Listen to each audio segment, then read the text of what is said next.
Hello friends, welcome back to the YouTube channel dictation club. आज का dictation आनंद मासिक पत्रिका अंक 24 से लिया गया है, जो कि अलग अलग स्पीड 80 शब्द प्रति मिनट, 90 शब्द प्रति मिनट, 100 शब्द प्रति मिनट और 120 शब्द प्रति मिनट की गति से डाला जाएगा। आप अपनी गति के हिसाब से गति का चयन करें और उस डिक्टेशन की प्रैक्टिस कर सकते हैं। इसकी पीडीएफ आपको टेलीग्राम चैनल पर मिल जाएगी, जिसकी लिंक आपको नीचे डिस्क्रिप्शन बॉक्स में मिल जाएगी।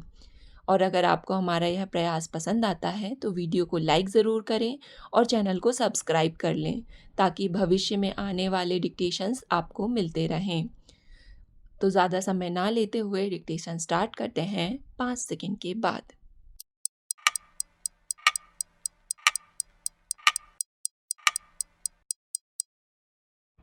महोदय, मनुष्य अपने भविष्य का निर्माता स्वयं है। स्वयं का उत्थान पतन उसके वश में है। यह भी सही है कि मनुष्य बुद्धिमान प्राणी है। उसके पास सोचने समझने की तीव्र शक्ति है। प्रकृति ने समय के 3 कालखंडों की स्थापना की। इसमें भूतकाल जो बीत चुका है, वर्तमान काल जो चल रहा है तथा भविष्य काल जो मनुष्य के जीवन में कल आएगा। इन 3 कालखंडों में भविष्य काल का एक महत्वपूर्ण स्थान है। किसान जो फल भूतकाल में लगाकर वर्तमान में सींचता है, उसे आशान्वित होकर भविष्य में काटता है तथा सुखद भविष्य की कामना करता है।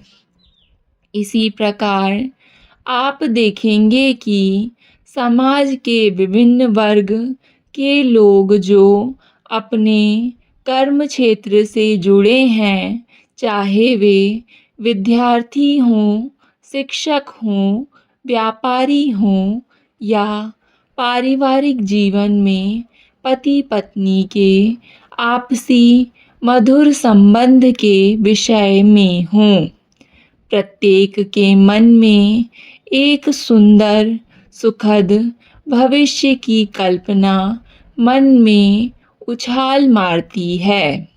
विद्यार्थी वर्ग को एक आशा रहती है कि वह अपनी कक्षा में विशेष योग्यता सहित प्रथम श्रेणी पाकर उच्च स्थान प्राप्त करे, ताकि उस विद्यार्थी के आगे के पूर्ण जीवन का मार्ग प्रशस्त हो सके, उससे अच्छे रोजगार का अवसर प्राप्त हो सके, उसकी जीवन दिशा को एक नया आयाम मिल सके, ताकि परिवार में, समाज में अपने माता पिता तथा स्वयं का नाम रोशन कर सुखद भविष्य की कामना कर सके।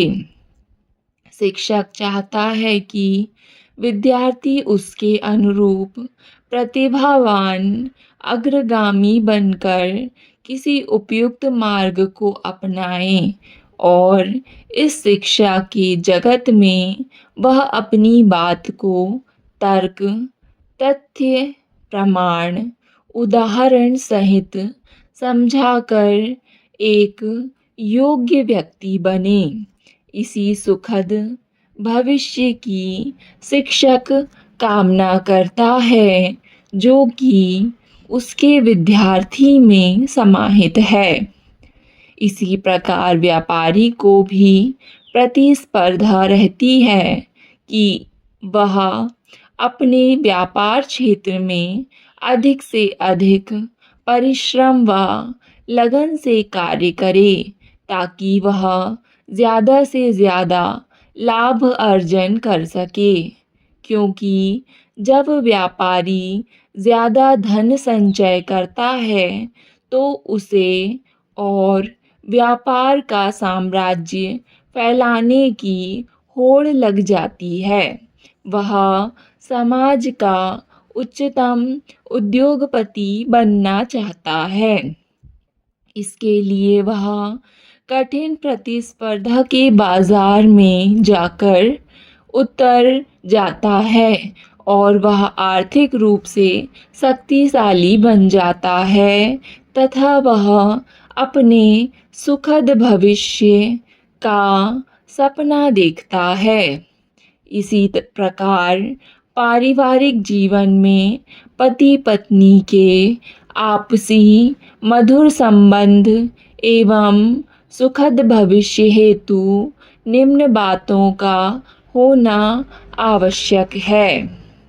महोदय, समाज रूपी शरीर का गठन स्त्री और पुरुष से मिलकर हुआ है और समाज रूपी विराट शरीर को उत्तम संतान प्रदान करना उनका लक्ष्य रहा है।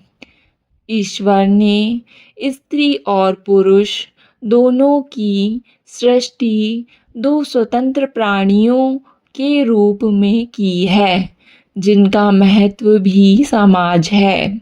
जीव शास्त्र के अनुसार स्त्री और पुरुष कभी पूर्ण रूप से पृथक नहीं रह सकते हैं, क्योंकि इसके पृथक रहने का तात्पर्य रचनाक्रम में सामंजस्य का अभाव और इस अभाव का अर्थ है सृष्टि का अभाव। सर्वप्रथम विवाहोपरांत पति पत्नी में एक दूसरे को समझने की भावना होनी चाहिए। दोनों ही किसने क्या बात कही समझने का प्रयत्न करें। एक दूसरे की बात का गलत अर्थ ना निकालें। परस्पर सद्भावना का होना आवश्यक है। दोनों का व्यवहार इस प्रकार हो कि दोनों के ही हृदय में एक दूसरे के प्रति श्रद्धा और विश्वास हो। सुख दुख में एक दूसरे की हंसी उड़ाने अथवा उपेक्षा करने के स्थान पर एक दूसरे की सेवा करने की इच्छा जागृत हो। पति बीमार हो, पत्नी समाज सेवा के लिए बाहर घूमती रहे अथवा पत्नी बीमार हो और पतिदेव क्लब में ताश खेलें तो निश्चय ही एक दूसरे की भावना को ठेस पहुँचेगी और प्यार का सागर अनायास ही टूट जाएगा। पत्नी को हर वस्तु हर कार्य में सर्वप्रथम अपने घर के लिए देखना सोचना उचित है। घर की सारी व्यवस्था ठीक करके ही बाहर समाज के कार्य की ओर देखना चाहिए। घर परिवार भी समाज का ही अंग है। जब प्रत्येक नारी अपने घर के कर्तव्यों को पूरी तरह निभाएगी तो समाज स्वतः ही सुखद हो जाएगा। यद्यपि सुखद भविष्य बनाने में स्त्री और पुरुष दोनों का ही हाथ है, तो भी उग्रता अपनाने वाले पुरुष की अपेक्षा धीरज और प्रेम के विशेष निकट रहने वाली नारी से ही इस विषय में अपेक्षा की जा सकती है। भारतीय नारी जिसका विकास परिवार में होता है, थोड़ी सी चतुराई से वह अपने परिवार को सुखद बनाने में सफल हो सकती है। प्रायः झगड़े की जड़ घर में आर्थिक तंगी के कारण होती है। यदि पति की आय कम है तो पत्नी को उतने ही रुपयों में घर की व्यवस्था सुचारू रूप से चलाने का प्रयत्न करते हुए स्वयं भी आय बढ़ाने के कुछ साधन ढूंढने की कोशिश करनी चाहिए। बच्चों से अपने रिश्तेदारों अथवा पड़ोसियों से कभी भी एक दूसरे की बुराई नहीं करनी चाहिए। महोदय, इन 2 दिनों में माननीय सदस्यों ने हमारी नीति, विशेष रूप से विदेश नीति के कई पक्षों के बारे में कुछ कोमल शब्द कहने की कृपा की है। ऐसी बहुत सी बातें कही गई हैं जिनका मैं उत्तर देना चाहूँगा।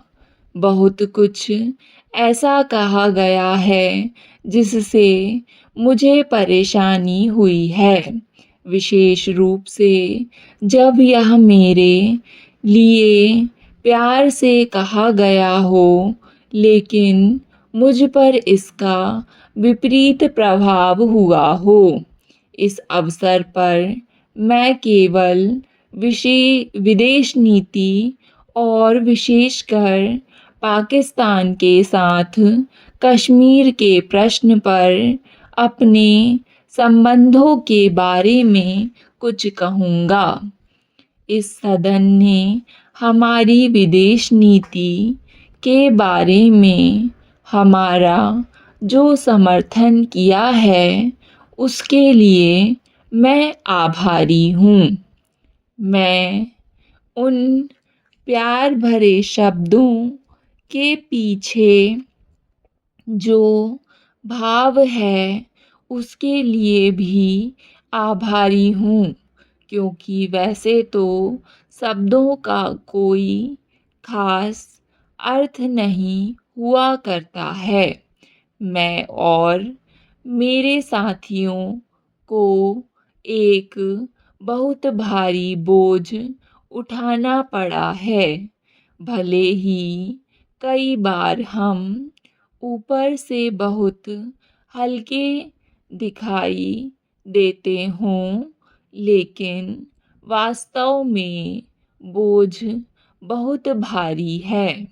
स्वाभाविक है और हम ज़्यादा से ज़्यादा समर्थन चाहते हैं। अक्लमंदी और समझदारी का समर्थन हो। स्टॉप। डिक्टेशन पसंद आए तो वीडियो को लाइक तथा चैनल को सब्सक्राइब ज़रूर करें। धन्यवाद।